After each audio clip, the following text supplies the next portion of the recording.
Bueno, muchas gracias, señora presidenta, señor ministro, con los colegas de la Comisión Quinta, quienes nos escuchan aquí, los colombianos que un día vean este debate, ojalá por la televisión. A ver, yo quiero unirme a las voces ya expresadas aquí de señalar, de lamentar el desastre de la decisión del día de ayer, ¿no? Yo creo que es uno de los peores días de la historia de Colombia. Estamos hablando de que se ha perdido mar con su subsuelo, no es solo la pesca, es el subsuelo que hay allí, que puede ser riquísimo, en áreas que se dice son iguales o mayores que la República de Panamá, otro Panamá, de una manera distinta, pero una especie de otro Panamá. Ahí no caben las mentiras piadosas. Sí, siempre se podrá decir que habría podido ser peor, pero lo que sucedió es realmente horrible.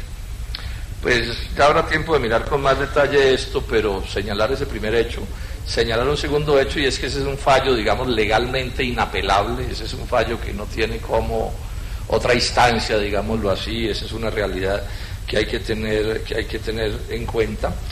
Pienso yo que en algún momento habrá que hacer un balance de responsabilidad política de esto, es decir, alguien en Colombia tiene que darle explicaciones de lo que pasó.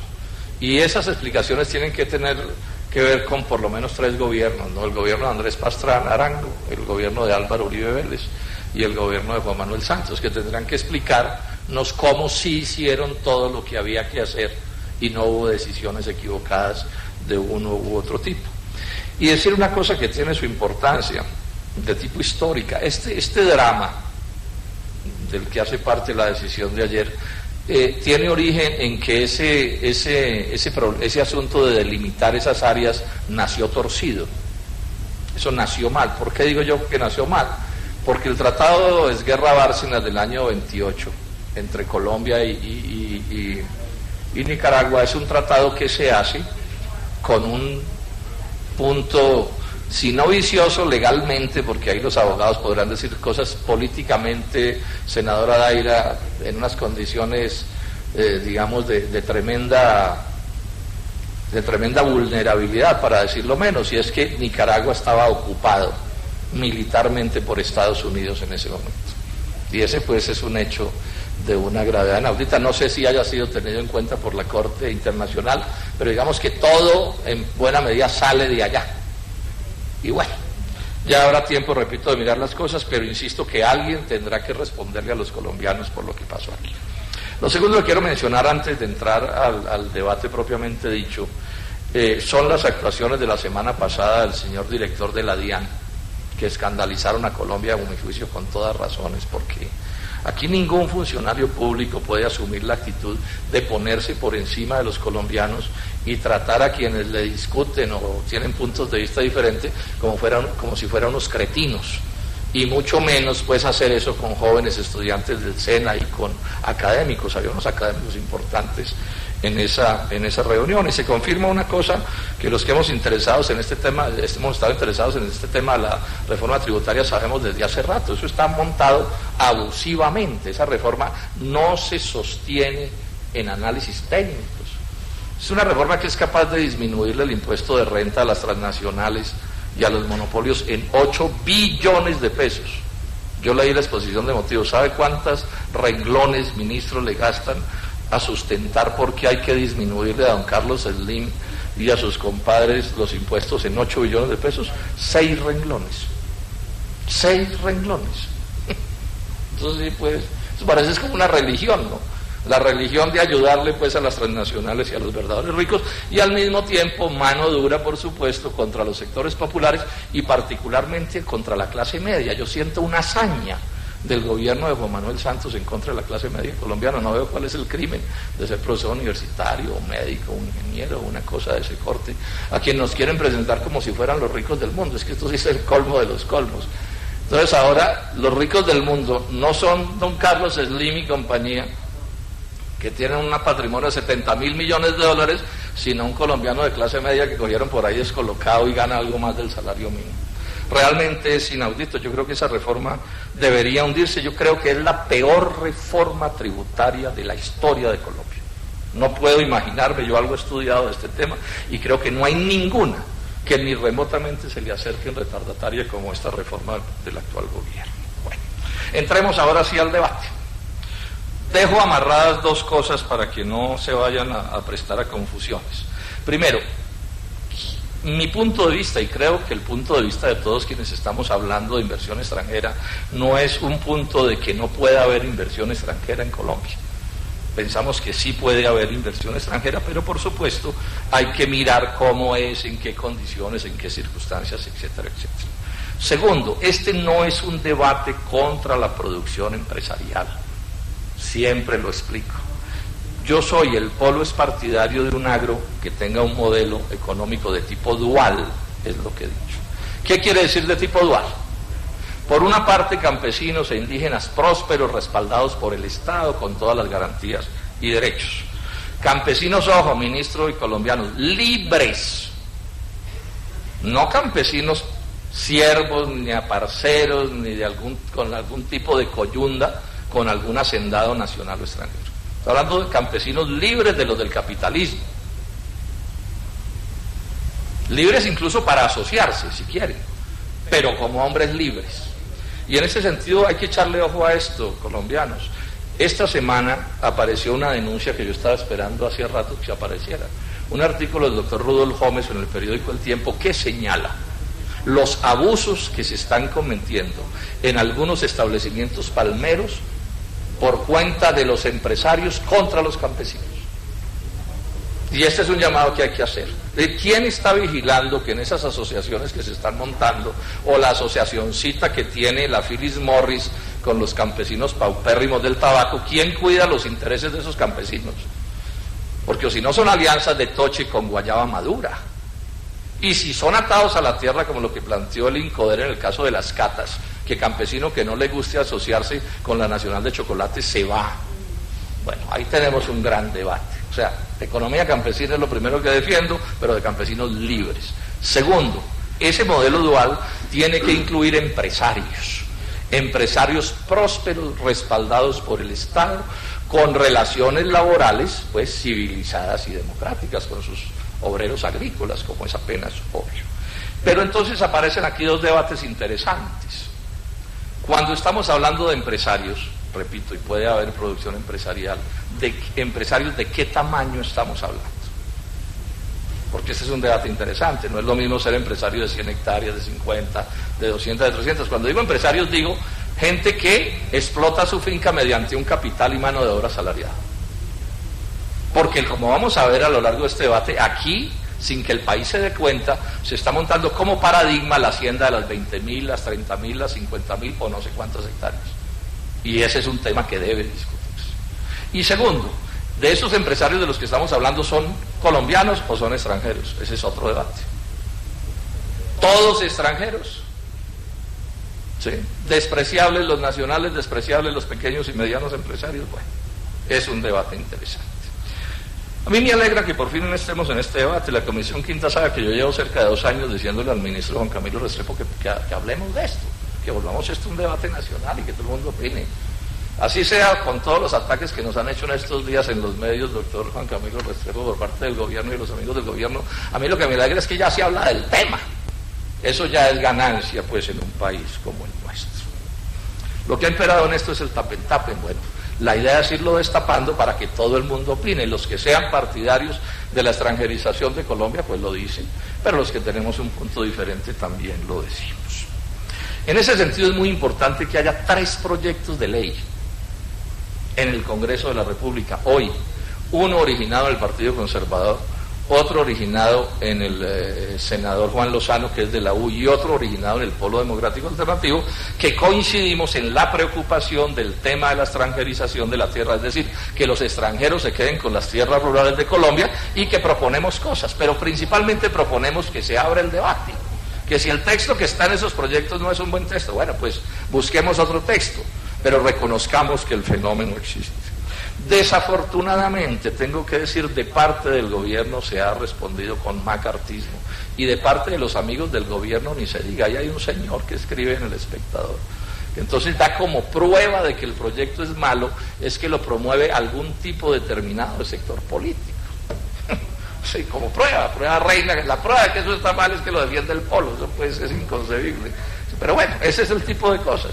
Y además nos la han montado con el cuento de que somos xenófobos, que odiamos a los extranjeros. Esa es la xenofobia, odiar a los extranjeros. No somos xenófobos. Particularmente yo estoy lejísimos de eso. Pero ojo con esto. Si no somos xenófobos, y nadie debe serlo, tampoco debemos ser el antónimo de eso, que es el lacayismo. Sí, eso también hay que cuidarlo. Sí, porque tampoco puede ser que todo lo extranjero sea maravilloso, pues, y la felicidad consiste, pues vamos a terminar aplaudiendo lo que perdimos ayer en el mar en las Antillas porque se lo ganó algún extranjero. Tampoco, o sea, tenemos que ir llevando estos debates con toda seriedad. A mí me llama la atención que el ministro Juan Camilo Restrepo, que inicialmente se negó a que este debate se hiciera, ha decidido participar en él, y entiendo que va a hacer una propuesta. Por lo que conozco de la propuesta, con franqueza tengo que decirle, ministro, que no le hace ni cosquillas al debate. Sí, porque lo que alcancé a ver hoy es una propuesta nueva que ya se dijo que no hay tiempo de tramitar, porque es absurdo a estas horas de la vida presentar un proyecto de ley, pero además está escuadrada para ver cómo asocian a los campesinos con los extranjeros. Bueno, y con los nativos también, porque ahí pues los llevan, pero el propósito hacia el extranjero es evidente. Este debate es un debate mundial, quiero llamar la atención sobre esto, porque aquí a rato somos tan provincianos, ¿sí?, que se pierde de visión que este es un debate mundial. ¿Por qué es un debate mundial? Porque en el mundo entero ciertos países poderosos y ciertas transnacionales y banqueros se han lanzado a comprar o a quedarse de alguna manera con las tierras de los países pobres. Sobre esto las estadísticas no son tan buenas como uno quisiera, pero menciono algunas. Banco Mundial dice que entre el 2008 y el 2011 a nivel global se han apropiado de 46 millones de hectáreas, Banco Mundial. La FAO dice que en solo África, entre el 2005 y el 2010, 56 millones de hectáreas. Oxfam, que es una ONG muy respetable, entre el 2000 y el 2010, a nivel mundial, 203 millones de hectáreas. Cualquiera sea la cifra que se tome, lo que está claro es que hay un fenómeno nuevo moviéndose en el mundo, moviéndose en el mundo, y que tenemos que mirarlo. ¿Cómo va Colombia en eso? Primero, esto es muy importante, los documentos del Banco Mundial señalan que Colombia es uno de los países sobre los que están puestos los ojos de los inversionistas y de las transnacionales, porque el cuento aquí es que hay tierra de sobra. Entonces Colombia aparece como un país objetivo de esta política de la extranjerización de la tierra. Y de otra parte, hay que señalar que este debate adolece de una dificultad, bueno, que es en general el de todos los debates, es que no hay cifras. La estadística que hay es muy poca sobre qué viene pasando. Pero les doy datos que le ilustren a los colombianos que el fenómeno sí se está presentando. La SAC contó, el presidente de la SAC, de la Sociedad de Agricultores de Colombia, contó que hace unos años habían estado por aquí unos chinos bregando a comprar 400.000 hectáreas de tierra para producir alimentos en Colombia y mandar para la China. En el Magdalena, en el departamento del Magdalena, una compañía israelí compró 10.000 hectáreas para sembrar etanol. En los llanos, en la zona de los llanos, pues aparecen transnacionales como MAG y Mónica Semillas, Cargill, una con 12.000 hectáreas, otras con 25.000. En alguna entrevista el ministro, si no estoy mal, reconocía unas 170.000 hectáreas compradas o adquiridas en la zona de los llanos orientales. El contralor Julio César Turbay hace un tiempo habló de compras grandes de tierras en zonas de frontera, que es un asunto especialmente delicado. Esa finca que tiene Germán Efremovich, que es un extranjero nacionalizado en el Cesar, esa finca es de unos gringos. Tengo todas las pruebas de eso. O sea que ese es otro fenómeno de extranjerización. Y no sabemos cuánto más, senadora Nora, parte del problema que tenemos es que no sabemos lo que está pasando. Aquí en el debate que hicimos hace 2 años con la senadora Daira explicamos cómo DOL, que es una transnacional, tenía en Flores, aquí en la sabana de Bogotá, créditos oficiales baratos, con Fondo Agropecuario de Garantías del 100% tenía 44.000 millones de pesos. Esa es otra forma de extranjerización. Entonces, resumo diciendo que el fenómeno se está dando en Colombia. No sabemos qué tan grande, pero se está dando. El ministro Restrepo ha dicho, no, pero es que son muy poquitas, y entonces él da unas cifras que permiten pensar que, digamos, no se han comprado pues todo el país, o que no son muchas. Pero ojo, colombianos, es que aquí parte de la discusión es si el fenómeno viene, si sentimos que el fenómeno viene, ¿qué vamos a hacer? ¿O es que hay que esperar que algún mister se nos quede, por ejemplo, con la meseta de Ibagué, o con el Valle del Cauca, o con medio país para empezar a discutir? No, las cosas son, la sensatez nos dice que estos son temas en los que hay que anticiparse. Después de ojo afuera no hay Santa Lucía que valga, y de eso es de lo que estamos viendo a ver cómo vamos a hacerlo. Esta extranjerización, ya lo mencioné, tiene como tres grandes agentes, pero lo voy a detallar un poco. Primer gran agente de la extranjerización: gobiernos poderosos que, detrás de asegurarse su seguridad alimentaria, o sea, asegurar que su pueblo no se va a quedar sin alimentos, andan comprando tierras o adquiriéndolas de alguna manera. Advierto que la extranjerización incluye la sociedad con nativos. Ese es parte del fenómeno de extranjerización, es que haya nativos que de alguna manera blanqueen la extranjerización, que le den una mejor presentación política. Esto pues tiene que ver, esta preocupación de los gobiernos, con que todo el mundo sabe que el mundo tiene líos graves de abastecimiento alimentario que se pueden complicar. Los fenómenos del 2008 fueron un campanazo de alerta. Si la humanidad comiera un poquito más de lo que come, no alcanzaría la producción mundial de alimentos. O sea, ahí hay un problema larvado de grandes proporciones hacia el futuro. Los segundos interesados son las multinacionales del agro, por ejemplo Cargill, etcétera, ¿cierto?, que en general cosechan, estoy reconociendo que son agricultores, productos para exportar. En general ese es su norte. Mucho de eso agrocombustibles, pero no solo agrocombustibles. Y hay un tercer sector sobre el que llamo la atención, que es muy complicado, que es el sector financiero, banqueros de todo tipo. Banqueros que su negocio es financiar operaciones agrícolas, pero que cada vez más, y sobre eso me voy a detener más adelante, senadora Nora, están interesados en el negocio de la tierra, del suelo. Son especuladores inmobiliarios. Ahí hay que incluir especuladores, ¿sí?, en el negocio de especular, de inflar precios.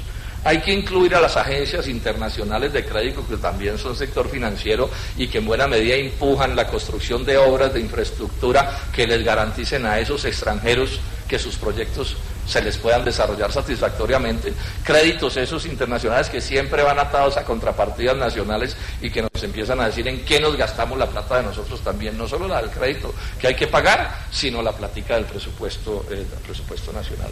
George Soros, que es uno de los más famosos banqueros del mundo, tiene esta frase: la tierra agrícola va a ser una de las mejores inversiones de nuestros tiempos. Fíjense que no dice la agricultura o la ganadería, dice la tierra agrícola. La tierra agrícola. Después nos detendremos sobre esos. Aquí tengo datos de fondos de inversiones invirtiendo en tierra, pero creo que no vale la pena el detalle.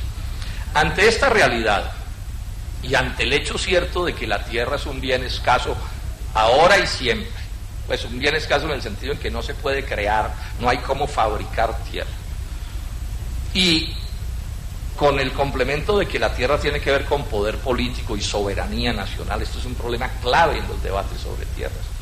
No es lo mismo ser dueño de una fábrica en una esquina de una ciudad que ser dueño de medio departamento o de medio país, políticamente hablando.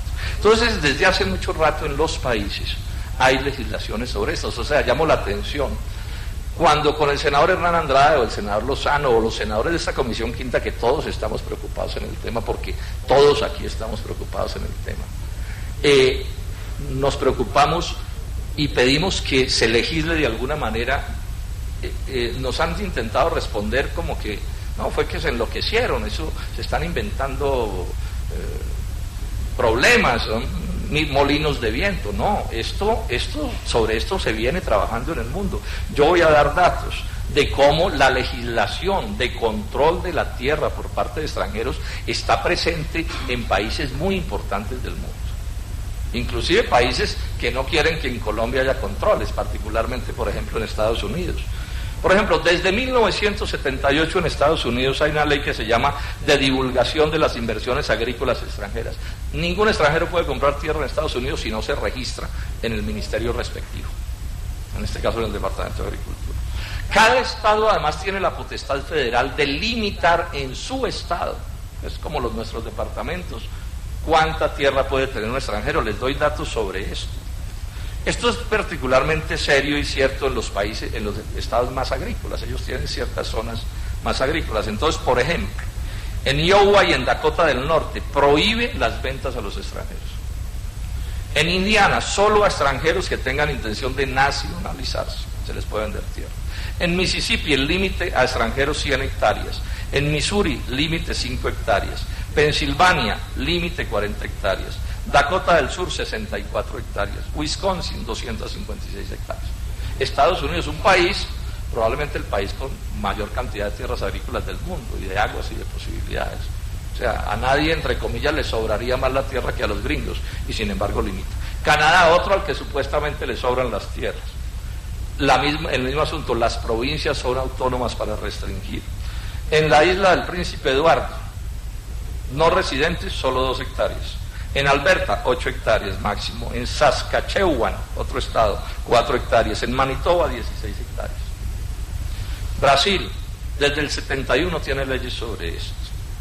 Compras extranjeras tienen que ser aprobadas por el Ministerio de Desarrollo Agropecuario. Tienen límites entre 200 y 5.000 hectáreas dependiendo de la región. En ningún municipio un extranjero puede tener más del 25% de la tierra. En el 2010 sacaron nuevas normas y en el 2011 que controlan, no voy a entrar en todos los detalles porque pues no es el propósito del asunto, pero insistamos en que en Brasil, otro país al que supuestamente le sobran las tierras, gran potencia agrícola, y miren, toman determinaciones de control. Argentina, otro al que también supuestamente le sobra la tierra. 2011, Ley de Protección al Dominio Nacional sobre la Propiedad, Posesión o Tenencia. Miren ustedes el detalle de la norma. Propiedad, posesión o tenencia. Porque es que vamos a ver más adelante en la intervención cómo están apareciendo nuevas formas de transferir lo que han sido las propiedades tradicionales de los campesinos o los empresarios, poder transferírselas a magnates nacionales o extranjeros mediante ciertas figuras jurídicas que pueden ser viejas en el mundo, pero que aquí son relativamente recientes. Entonces allá controlan propiedad, posesión o tenencia. Extranjeros, máximo el 15% del territorio nacional. De esa cantidad, más del 30% no puede estar en manos de un extranjero de una sola nacionalidad. O sea, una serie de cosas que dejan clave, y que es lo que yo quiero establecer en este momento, una idea que es clave y que no podemos perder de vista. El que la pierda de vista o tiene grandes intereses o está cayendo en unas actitudes de un dogmatismo que a mi juicio es absurdo, que es intentar decir que el interés extranjero y el nacional siempre y en todos los casos es idéntico. Eso es un absurdo, señor ministro. Eso no lo puede plantear nadie. Nadie puede sostener con rigor y seriedad que siempre y en todos los casos el interés de un extranjero y el de un nacional es el mismo. Ahora, claro, eso les gusta predicarlo pues a las grandes potencias y a los más poderosos, pues obvio, ¿cierto? Porque nosotros podemos terminar perdiendo todas las tierras con inversionistas gringos, pero estemos seguros que los gringos, así no tuvieran las normas que tienen, no van a perder las tierras de ese país por cuenta de un bogotano o de un antioqueño. Eso no va a suceder de ninguna manera. Bueno, en concreto, ¿cuáles son como los 5 o 6 problemas más graves que tiene la extranjerización? Primero, más concentración de la tierra. Esto tiene que quedar claro. Los extranjeros no vienen por pequeñas parcelas, ni siquiera parcelas medianas, vienen por proyectos enormes. El Banco Mundial dice que el promedio de la extranjerización son haciendas de 40.000 hectáreas y que el 25% de las adquisiciones supera las 200.000 hectáreas. Entonces, aquí no solo está el debate de la extranjerización, sino el debate del paradigma agrícola. O sea, ¿qué tipo de empresarios es que vamos a tener? Los que tienen menos de eso son despreciables, son unos seres anticuados, antidiluvianos. Ahora, este fenómeno de la concentración de la tierra genera de manera inexorable otro montón de problemas. Y este solo es un debate, es decir, aquí hay un cambio del modelo agrícola colombiano. El modelo agrícola colombiano no es un buen modelo agrícola, y es un modelo de concentración de la tierra. Yo me voy a detener más adelante en eso, pero aquí ya estamos hablando de cosas. Sí, el viejo hacendado don Pedro Pérez, que tenía una finca grande y no sé qué, pues al lado de estos místeres es un pigmeo, tiene derecho a nada. Creo que no le pasan ni los del banco al teléfono. Eso es lo que se está gestando aquí. Aquí hay una cosa por completo nueva, por completo nueva. Segundo asunto, este es un negocio agrícola y pecuario, pero a mi juicio es por sobre todo un negocio de especulación inmobiliaria. Volvemos a lo mismo, tierra ya no hacen, decía Mark Twain. Está volviéndose cada vez relativamente más escasa. Ojo, no son todas las tierras las que les interesan a los extranjeros. Estemos seguros que por allá en un voladero de esos, quién sabe de dónde, de Nariño, o del Cauca, o del Tolima, no va a llegar ningún mister a comprar nada. Vienen es por las tierras mejores, las mejor localizadas, etcétera. O sea, que cuando aquí se dice, no, es que han comprado muy poquitas porque Colombia es muy grande, pues sí, de entrada la mitad de Colombia es el Amazonas, la otra mitad no sé qué, ¿cierto? Y entonces hay que mirar esto con detenimiento. Esa especulación inmobiliaria genera varios fenómenos. Primera, y esta es muy grave, y es uno de los dramas agrícolas y pecuarios del país, encarece el precio de la tierra. Y esto se nos está volviendo un problema, senadores, insoluble. Claro, al que se le valoriza la tierra se pone muy contento, yo eso lo entiendo. Pero es que uno, si está en política con algún grado de seriedad, tiene que pensar es en el país.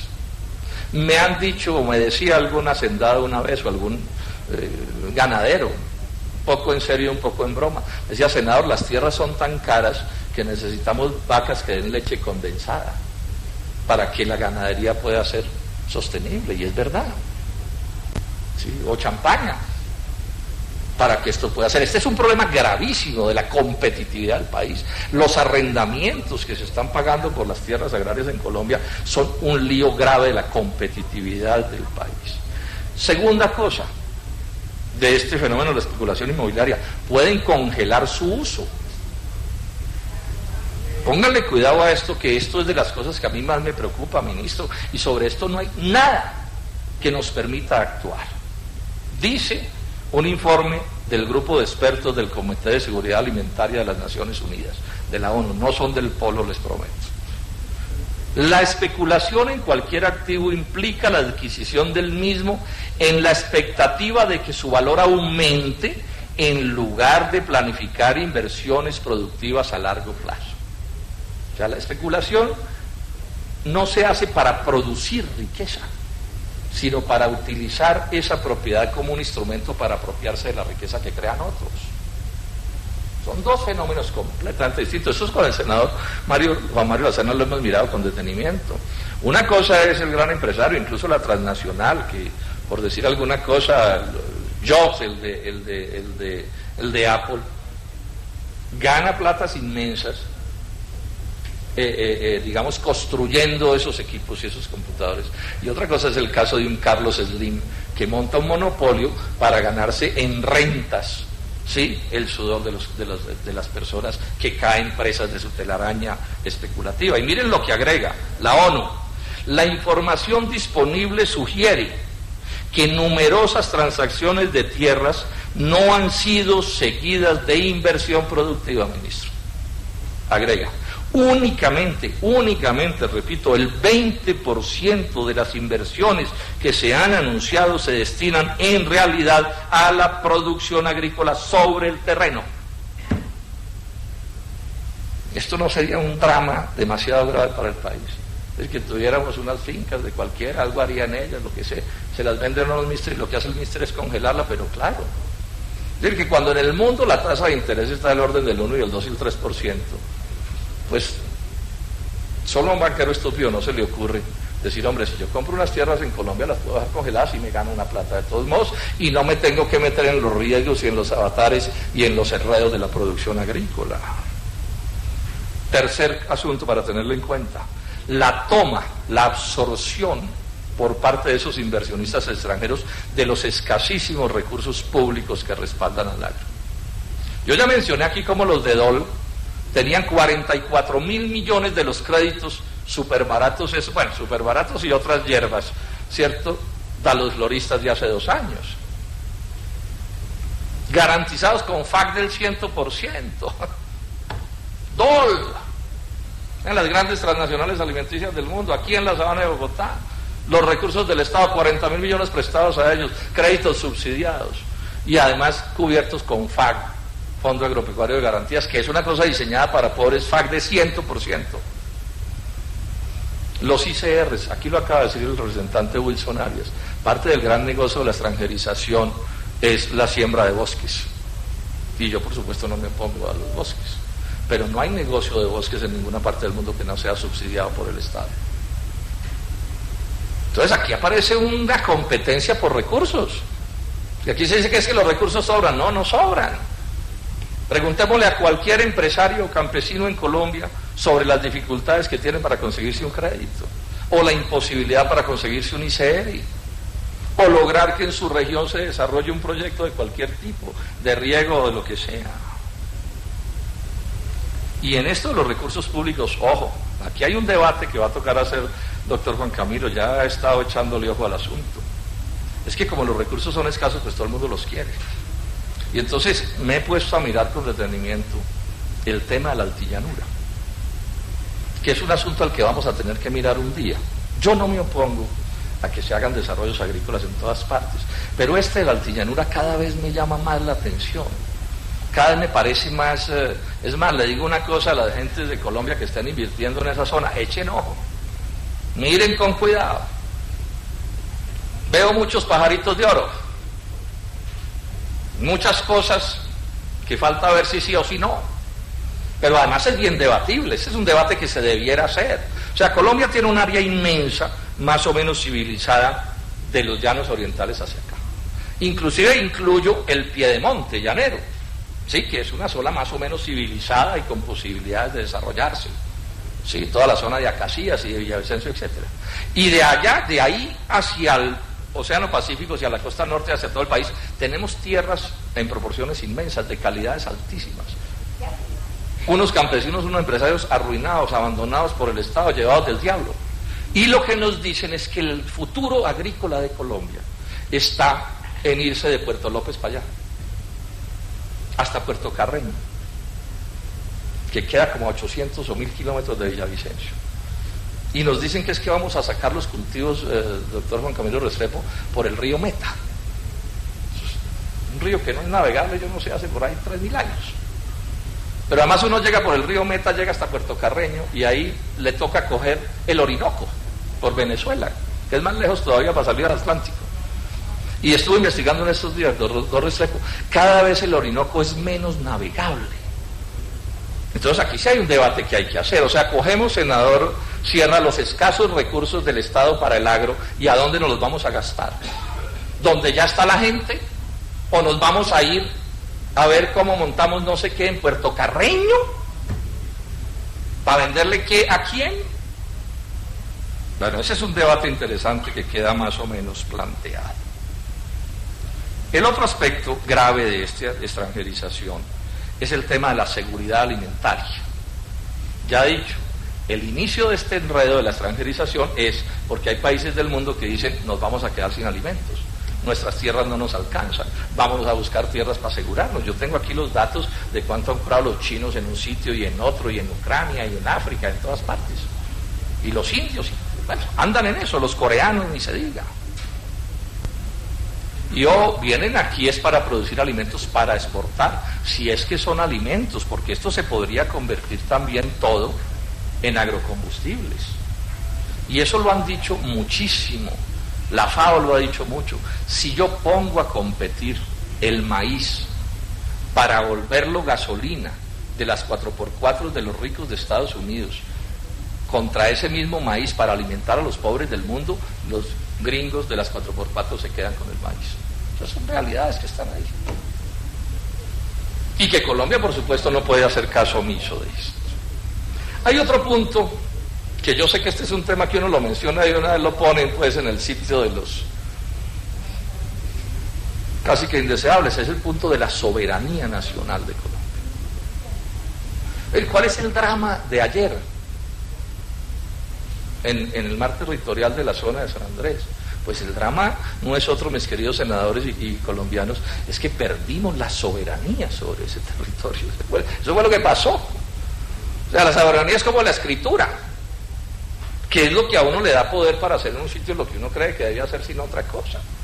Estas teorías pro-extranjeras han llegado a un punto de descabellada, senador Name, que aquí no faltará quien eche un discurso diciendo que Bolívar y Santander estaban locos porque se independizaron de España. Y que aquí lo que hay es que regresar al día en que volvamos a ser colonia definitivamente de alguien. Repito, no me opongo a que tengamos tratos con los extranjeros. No soy xenófobo. Pero ojo, el lacayismo como concepción ideológica es tremendamente pernicioso. Sea por la razón que sea. Sea por la razón que sea. ¿Quién mandaría? Suelo poner un ejemplo muy a la mano. Si mañana, el día de mañana, los ingenios azucareros del Valle del Cauca quedan en poder de un extranjero, todas esas tierras, ¿quién mandaría en el Valle del Cauca en la política de ese departamento? ¿Los criollos, los nativos? Yo no creo. Si el día de mañana la altillanura termina en manos de extranjeros, ¿por qué no nos vuelven eso a otro país? Pasa todos los días. Le pasó a los mexicanos con los gringos. Lo que hoy son Texas, California y Nuevo México era territorio mexicano. Se les llenó eso de granjeros norteamericanos hasta que un día los granjeros dijeron, bueno, nos entregan la soberanía también. No nos basta con que nos entreguen la tierra, nos entregan la soberanía. Y México perdió un área casi más grande que la que lograron conservar. Pero además estos no son inventos míos. Les voy a leer una cita de George Bush, presidente de Estados Unidos, sobre este tema, y otro de Jacques Chirac, presidente francés, y no era ningún izquierdista Chirac. Miren lo que dice Chirac: ningún país ha salido del subdesarrollo sin primero haber ayudado a sus agricultores. A nivel mundial, los debates sobre la agricultura, antes de ser en relación con el comercio internacional, ojo con esto, antes de ser un problema del comercio internacional, son fundamentalmente debates sobre la soberanía alimentaria, una soberanía que se basa en el desarrollo agrícola. Presidente de Francia, y está hablando ni siquiera de Francia, porque claro, en Francia nadie pues deja de defender su patrimonio, no es lo que nos está diciendo a nosotros, señores subdesarrollados, pilas. Y miren esta otra del presidente Bush, George W. Bush. Es importante para nuestra nación cultivar alimentos, alimentar a nuestra población. ¿Pueden ustedes imaginar un país que no fuera capaz de cultivar alimentos suficientes para alimentar a su población? Sería una nación expuesta a presiones internacionales. Sería una nación vulnerable. Y lo dicen los gringos que tienen... O sea, el gasto militar de Estados Unidos es igual al del resto de la humanidad sumada. O sea, tienen armas con que ir hasta por el último grano de maíz al último rincón de la tierra. Y sin embargo, miren la preocupación, y concluye, dice, por eso cuando hablamos de la agricultura norteamericana, en realidad hablamos de una cuestión de seguridad nacional. También a ratos se nos olvida, sobre todo a las clases medias y altas, como nunca hemos padecido de hambre, pensamos que la comida siempre va a estar allí y podría suceder que no estuviera. Y una última cosa que quiero mencionar, esto de la extranjerización se da también en un marco de corrupción miedosa en el mundo y en Colombia. Doctor Juan Camilo, primero, ya está claro que varios de los extranjeros que compraron en la altillanura compraron ilegalmente. De estas firmas que mencionamos ahora. Entrevista de hace una semana o 15 días con el doctor Restrepo. Dice el periódico El Tiempo, el entrevistador, otras compañías compraron sabiendo que violaban la ley. Dice el ministro, lo que parece haber sucedido en algunos casos es que empezaron a fraccionar las compras. Quien así actuó infringió la ley. Entre los extranjeros, Mónica Semillas, Poligrau y muchos más entrarán seguramente en procesos de nulidad. O sea, este fenómeno de la extranjerización está arrancando con fuerza en Colombia sobre extranjeros senadora Daira, que han violado las leyes de la República para apropiarse de manera ilegal de territorios de los que no pueden apropiarse. Esto lo ha denunciado el representante Wilson Arias minuciosamente, y ya hay varios procesos de nulidad sobre eso. Pero les voy a dar este otro dato que es muy impresionante, que yo lo supe relativamente hace poco. Buena parte de la inversión extranjera que aparece en Colombia registrada es falsa inversión extranjera, son falsos positivos. Eso lo sabe muy bien el ministro de Hacienda. Una parte muy grande de las inversiones extranjeras que se registran en Colombia vienen de paraísos fiscales. Paraísos fiscales que una de sus funciones delictivas que cumplen es que usted se roba una plata o la consigue ilegalmente de cualquier manera en Colombia, narcotraficante, burócrata corrupto, contrabandista, lo que quiera. Y usted coge esa plata en Colombia y la pone en un paraíso fiscal y después la entra al país, evasor de impuestos, y después la entra al país como si fuera inversión extranjera. Eso ya está perfectamente comprobado. Si esto en parte no se corrige es porque la señora canciller no ha querido elaborar una lista de paraísos fiscales para poder actuar contra ellos. Bueno, el escándalo de Interbolsa es ese. El fondo ese premium, que dice el ministro de Hacienda, tiene 170 millones de dólares de extranjeros, perdón, de colombianos en Aruba. Es eso. Si ese fondo invirtiera en Colombia, aparecería como inversión extranjera.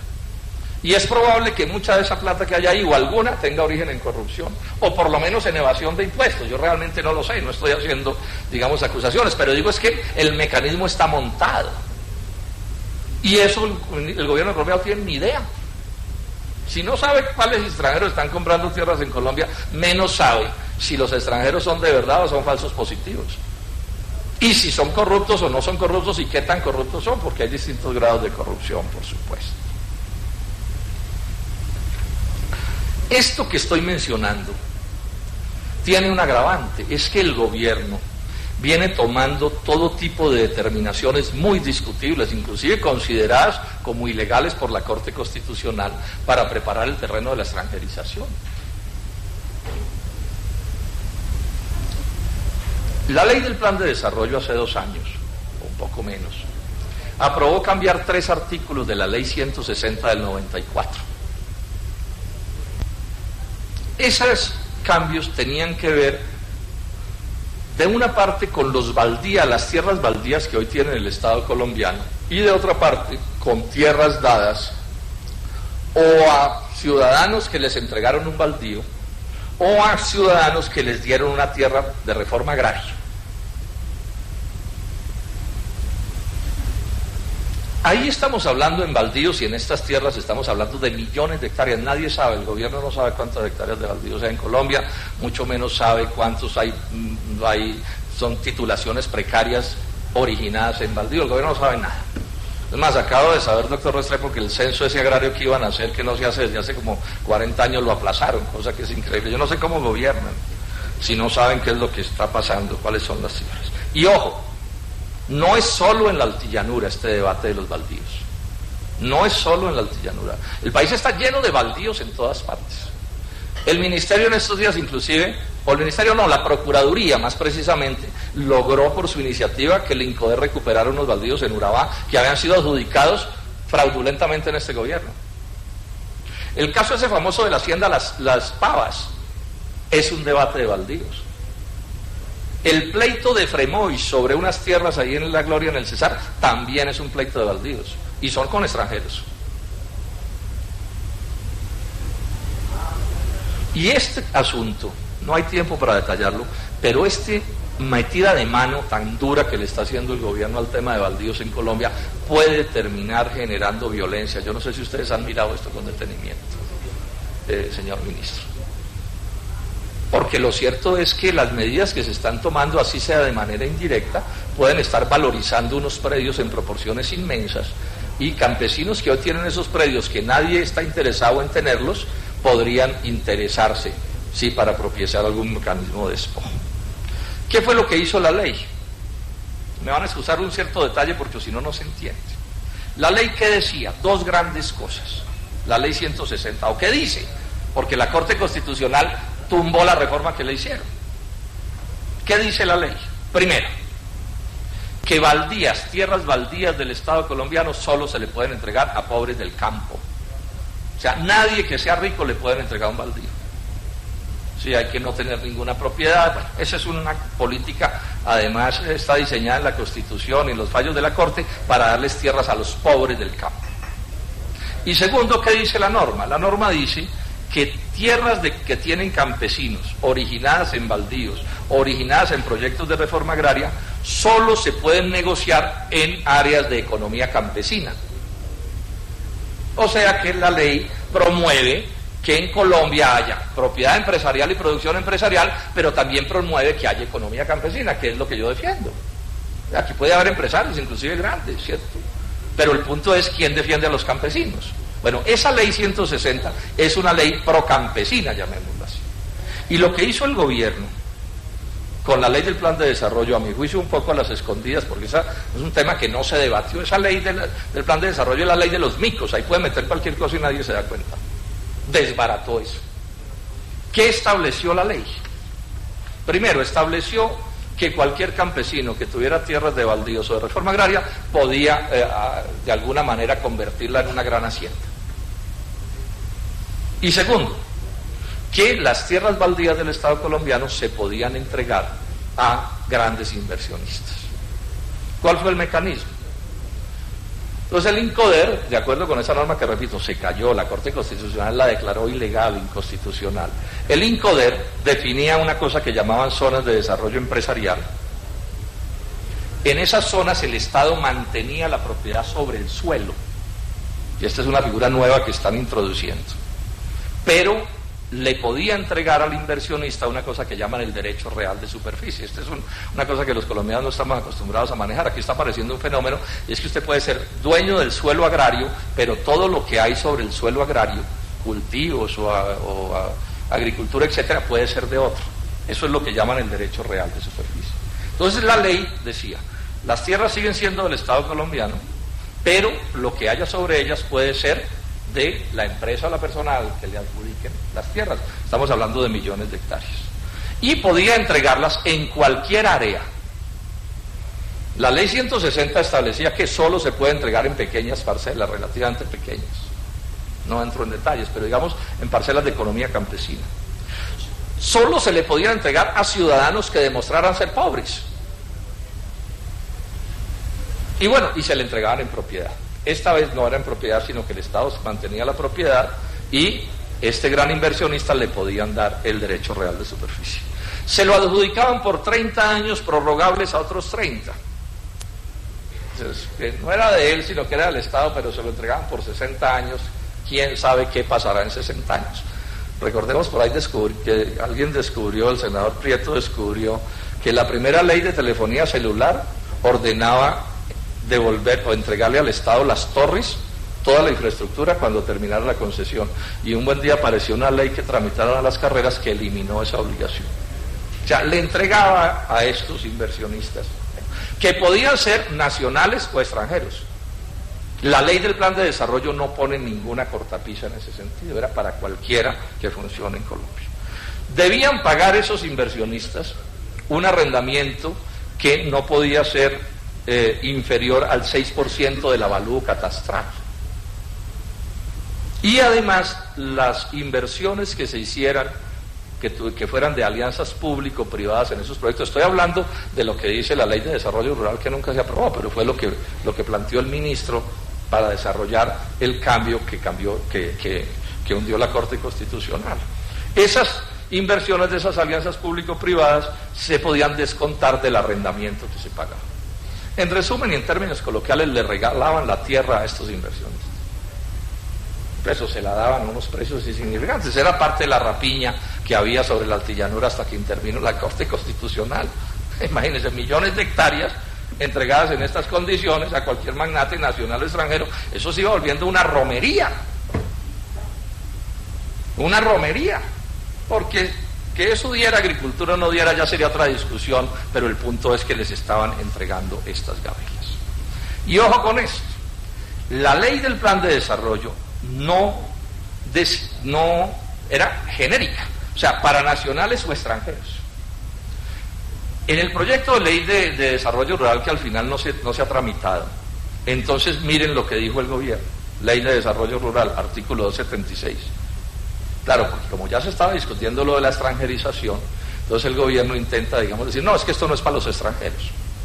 Dice, los extranjeros no podrán ser sujetos de adjudicación de baldíos o de programas de acceso a tierras, ni concesionarios de derechos reales de superficie sobre dichos terrenos. O sea, el artículo 278 dice, a extranjeros no los baldíos del Estado de esta ley. Pero después dice el artículo 278, para efectos de esta ley se entiende por extranjeros a los siguientes. Y cuando uno arranca a leer qué se entiende por extranjero, queda claro que esos baldíos se pueden entregar a sociedades, ¿sí?, donde los extranjeros tengan la mitad de la tierra, o la mitad de los derechos, mejor, de los derechos reales de superficie. O sea que digamos que la pequeña hoja de parra con la que el gobierno oculta que esta medida sí era una medida en beneficio de la extranjerización, es que no van a poder quedarse, digamos, con todos los derechos, sino apenas con el 50%. Yo les quiero decir, a mí me parece inaudito esto.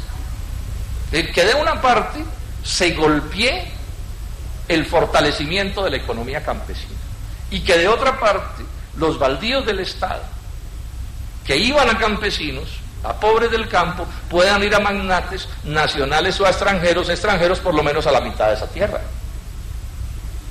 Yo les digo francamente, es bien difícil encontrar una política de tierras y de desarrollo agrícola más retardataria que esto que está expresado aquí. Y el cuento que nos vienen echando en todas partes, no, es que son las asociaciones de los campesinos y de los pobres del campo con los empresarios. Yo me pregunto, ¿qué tal que a alguien se le ocurriera una ley que dijera, doctor don Luis Carlos Villegas y todos los de la ANDI, en adelante solo podrán invertir si se asocian con no sé quién? Entonces aquí la gran ayuda a los campesinos es que los obligan a asociarse con no sé quién. No, aquí lo que hay es un proceso de despojo de campesinos por dos vías. Por la vía de quitarles una cierta protección que tienen para que, digamos, los predios se queden entre campesinos, por lo menos un tiempo. Y por el otro lado, por a quién le entregan, se le entregan los baldíos del Estado. Repito, no solo en la altillanura, es en todo Colombia que está planteada esta cosa. Con el representante Wilson Arias entonces demandamos esos 3 artículos del plan de desarrollo. Y la Corte Constitucional nos dio la razón. Aquí tengo el boletín de prensa de la sentencia de la Corte. No lo voy a leer para no alargarme. Pero ¿qué es lo que al final dice la Corte? La Corte dice, esos 3 artículos son inconstitucionales, es decir, ilegales, porque violan tales y tales artículos de la Constitución Nacional que dicen que en Colombia hay que promover el acceso de los pobres del campo a la propiedad del suelo rural. Y defiende la Corte la ley 160 del 94 porque dice que esa es una ley acorde con el artículo de la Constitución y que los baldíos del Estado se le deben entregar a los pobres del campo y que las tierras que ya tienen los pobres del campo originadas en baldíos y en políticas del Estado hay que hacer esfuerzos porque se mantengan como economía campesina. Eso fue lo que dijo la Corte. ¿Sí? Repito, no lo voy a leer en detalle, pero ojo, quiero enfatizar, toda la política de que las tierras, las parcelas de los campesinos puedan transferirse para grandes haciendas, el 100% de eso puede beneficiar a extranjeros. Ahí no hay ninguna cortapisa, 0 cortapisas. La única medio cortapisa es la que ya expliqué, del 50% de las tierras, digamos, entregadas como baldíos a grandes empresas. Después el propio ministro lo reconoció en esta entrevista que tengo aquí. El ministro reconoce en esa entrevista que esa ley es una ley de la extranjerización. Sí. Lo dice en esta entrevista que tengo aquí. Dice que el fallo les dañó la extranjerización, que hay un enredo, que no saben qué hacer, que empresas que habían invertido no sé qué, las que van a invertir no sé, bueno. Pero queda claro que esta ley es una ley de la extranjerización. Pero con este agravante, la Corte le dice al ministro Restrepo, eso es inconstitucional, eso es ilegal, es contrario al ordenamiento jurídico colombiano, y yo lo que veo al ministro es viendo a ver cómo prepara el terreno para insistir en eso. Primero levantó la teoría de que eso había sido que un fallo precario. Es una teoría absurda en derecho. Yo no, usted es abogado, yo no, sí, pero es absurdo. ¿Qué tal que el fallo hubiera sido al revés, que el 5-4 hubiera sido a favor de la ley del doctor Juan Camilo Restrepo? También diría, no, mediante este fallo precario, entonces, señores de Falabella, vengan e invierten aquí. Entonces, como fue para el otro lado, entonces se volvió precario. No, no es precario, eso es un cuento. No existen los fallos precarios. Pero además entonces ha salido, a mi juicio, se lo repito, ministro, en un discurso que yo no, primero pienso que es equivocado de fondo, pero que además, a mi juicio, contiene una presión indebida a la Corte Constitucional. Porque es que la Corte emitió, digamos, ya el boletín de prensa que resume el fallo, pero no ha publicado el fallo completo. Eso es un procedimiento normal en la Corte. Entonces yo tengo el temor de que estas inmensas presiones, de que se dañó el agro, lo perdimos todo, 800 millones de dólares de inversión extranjera que ya no estarán, el futuro del país está embolatado, están defendiendo formas primitivas de economía agraria, una cosa horrible, pues toda esa gente de la Corte debe estar aterrada. Entonces tengo la preocupación de que en el fallo final lo modelen de forma tal que le den gusto al ministro de Agricultura en un proceso que yo pienso que está definitivamente equivocado.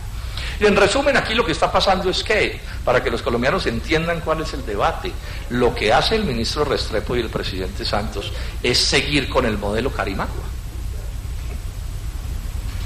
Menciono a Carimagua, ¿por qué? Porque ese fue un debate que hicimos con la senadora Cecilia López, que digamos fue parte de la caída del ministro Arias.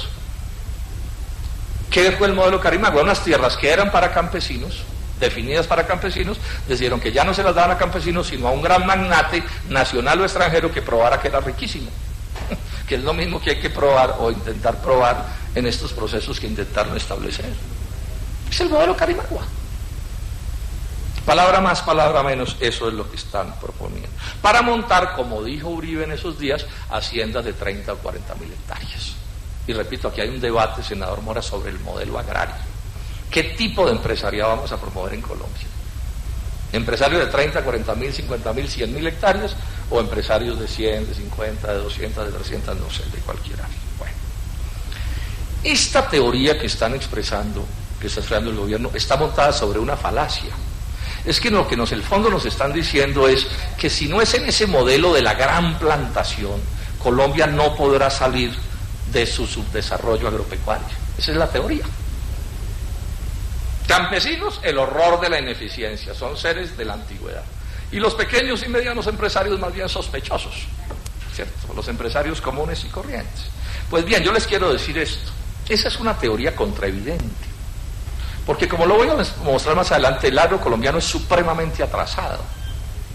En eso nos podemos poner de acuerdo todos. Pero, ojo, hoy el modelo agrario colombiano es un modelo de fuerte concentración de la tierra. O sea, decir gran hacienda y desarrollo agropecuario son sinónimos no resiste análisis, por lo menos en Colombia, porque aquí es al revés. Mira, aquí tenemos un Gini, ministro, si incluimos la multipropiedad, que es como hay que hacerlo, tenemos un Gini de 0.89. Es una locura. A ver, les ilustro.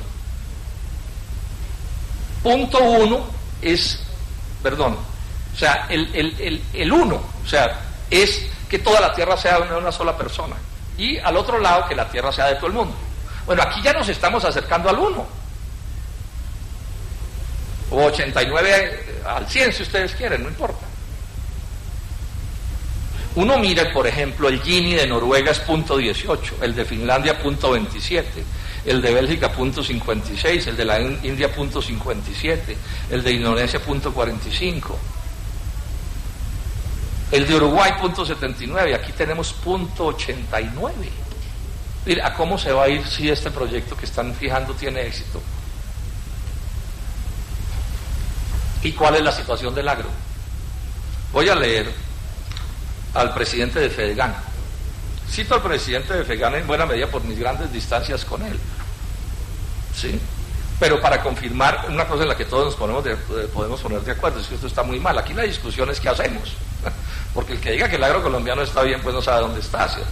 Dice el presidente de Fedegan: Seguimos, por tanto, ante el fracaso del modelo predominante en los últimos 40 años.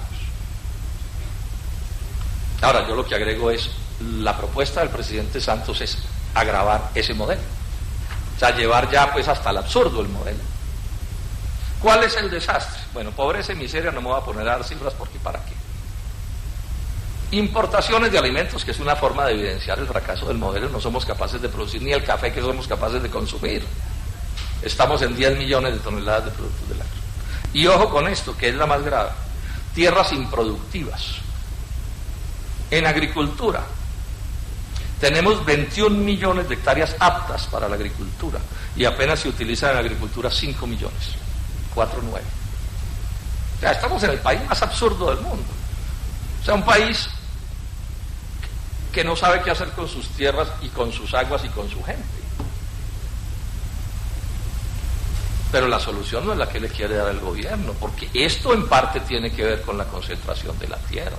Es decir, en Colombia hemos fracasado en una cosa que es obvia, del desarrollo, y ustedes estudian la historia del desarrollo de Estados Unidos, de Francia, de Alemania, de Corea del Sur, de China, lo que ustedes quieran. Es la historia de unir las tierras ociosas y las manos ociosas. Esa es la historia de la construcción del capitalismo. Es la historia de no solo mejorarle la vida a los pobres del campo, sino volverlos sujetos de consumo, si ustedes quieren. Es decir, que un campesino, en vez de heredarle su camisa a su hijo y el hijo al nieto la camisa, pues compre camisas, siquiera 2 o 3 al año, y eso solo dinamiza la economía. Y esto es lo que quieren profundizar por la vía de la extranjerización. El tema de la seguridad alimentaria, entonces el ministro ha dicho, no, es que aquí no hay problemas de seguridad alimentaria. Eso no es cierto, que hay problemas gravísimos de seguridad alimentaria. Está bastante perdida y se va a perder más. En cereales importamos el 55% del consumo nacional. En leguminosas, o sea, hay frijol, lentejas, ese tipo de cosas, importamos el 44%, son cifras oficiales.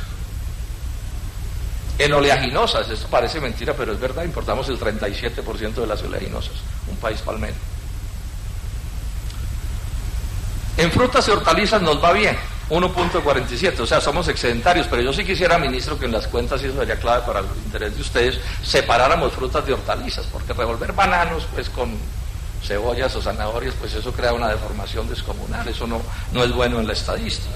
Y en carne, lácteos y huevos quedamos con 0.97, o sea que casi que no importamos nada. Pero resulta que importamos el maíz con el que producimos los huevos, buena parte de las carnes y de las carnes. Yo les doy este dato. Para consumo animal se importan 2.6 millones de toneladas. O sea que si Colombia, en el mundo hubiera una crisis y a Colombia dejaran de llegarle los productos importados, quedamos en una hambruna en Colombia. Perdemos algo así como la mitad de la dieta básica nacional. Pues nos quedará el cardamomo y el carambombo y la pitaya y la uchúa y el ñame también, ¿cierto? Sí, pero por supuesto que eso no son dieta básica. Les voy a dar este dato que es impresionante, el desastre de la economía agraria. En 1994 Colombia importaba 100 kilos por habitante. En el 2011 importó 231 kilos por habitante. Y vamos a perder, en los próximos años vamos a tener pérdidas severas en arroz, en lácteos, en carne de cerdo, en carne de pollo, etcétera, etcétera. O sea, que cuando usted dice, senador Juan Lozano, que su proyecto de extranjerización tiene que ver con seguridad alimentaria, está en la razón, de ahí no se vaya a dejar mover, que esta es parte de la discusión. No es cierto que estemos bien en seguridad alimentaria. Ahora, podríamos estar peor, digamos, en Arabia Saudita lo importan todo, pero eso sería como decir que ayer nos fue bien porque no se llevaron la propia isla de San Andrés. Bueno, por último decir esto, señora Presidenta. Aquí hay un debate, que es el debate que más me interesa. Bueno, el de la extranjerización, por supuesto. Pero yo decía, momento, aquí hay un debate sobre el modelo agrario. Y aquí nos están intentando meter el cuento de que los campesinos sobran. La ineficiencia, el atraso, todo lo hacen mal, etcétera, etcétera. Pero ojo, de paso nos están metiendo el cuento de que los empresarios comunes y corrientes también son malísimos. Esa es parte del debate. Cuando yo veo la publicidad que se está haciendo de la hacienda de las no sé cuántas hectáreas súper integradas, conectada por satélites, con unos tractores que parecen pues para Marte, ¿sí? Y eso me lo presentan como el futuro, y es allí donde está el futuro. Yo digo, bueno, ¿y eso con quién lo van a hacer? Bueno, ya sabemos, con extranjeros en buenas proporciones, pero ¿y qué hacemos con el empresario de las 50 de las 100 hectáreas?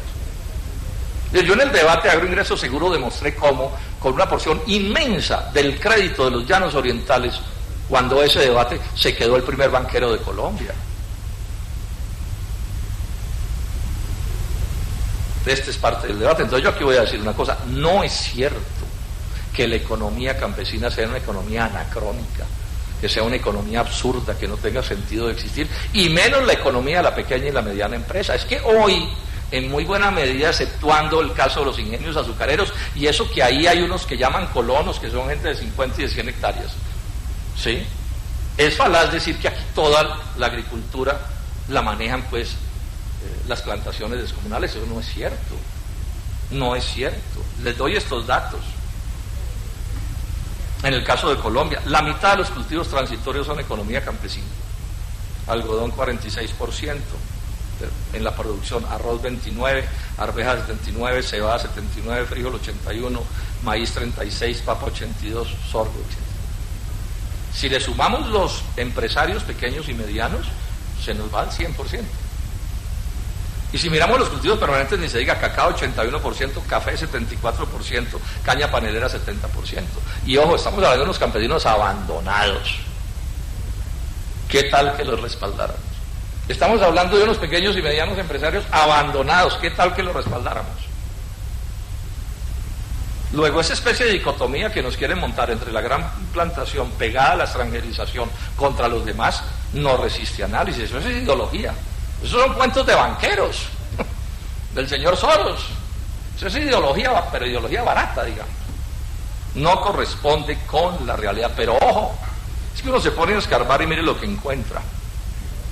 El 74% del empleo rural en Brasil es de economía campesina.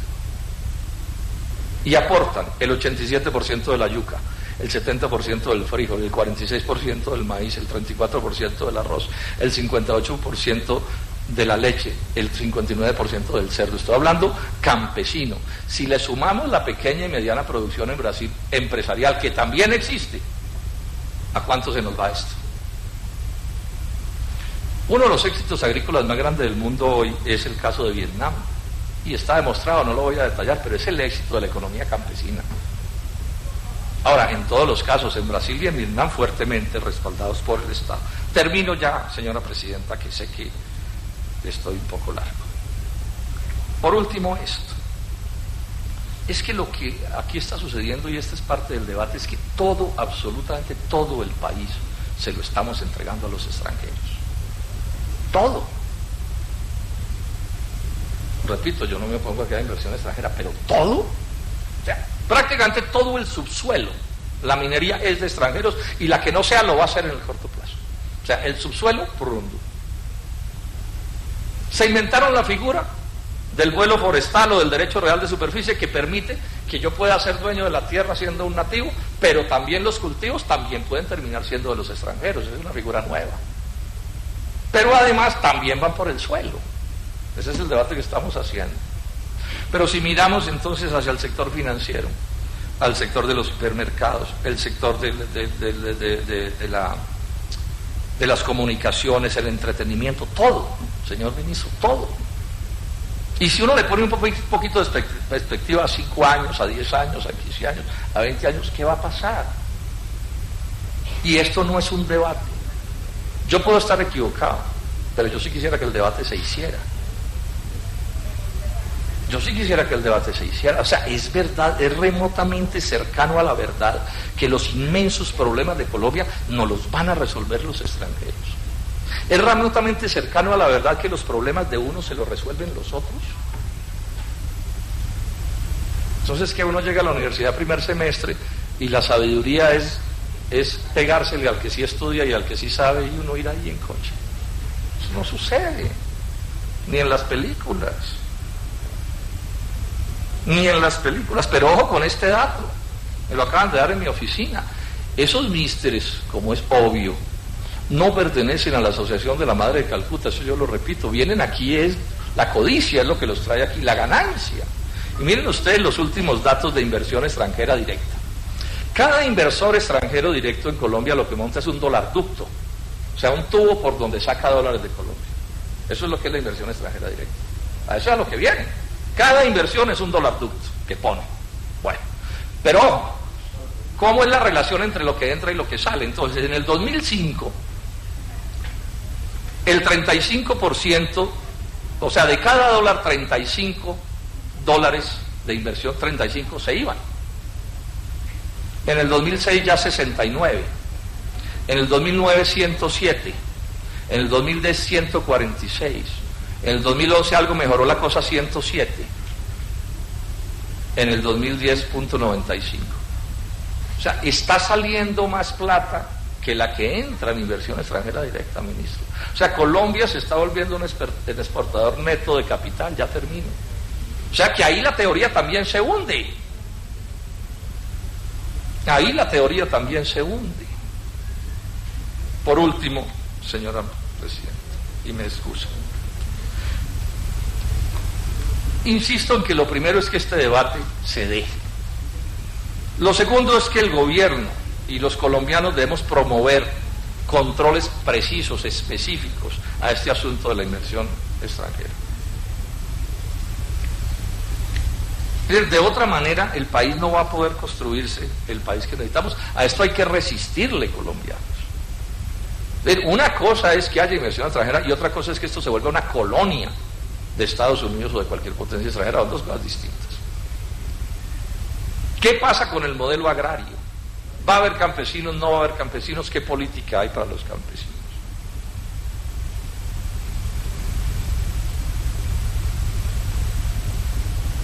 Termino haciendo un llamado sobre la gravedad de lo que está pasando. Colombia no podrá resolver sus problemas si este tipo de políticas siguen desarrollándose y siguen profundizándose. Muchas gracias, señora Presidenta.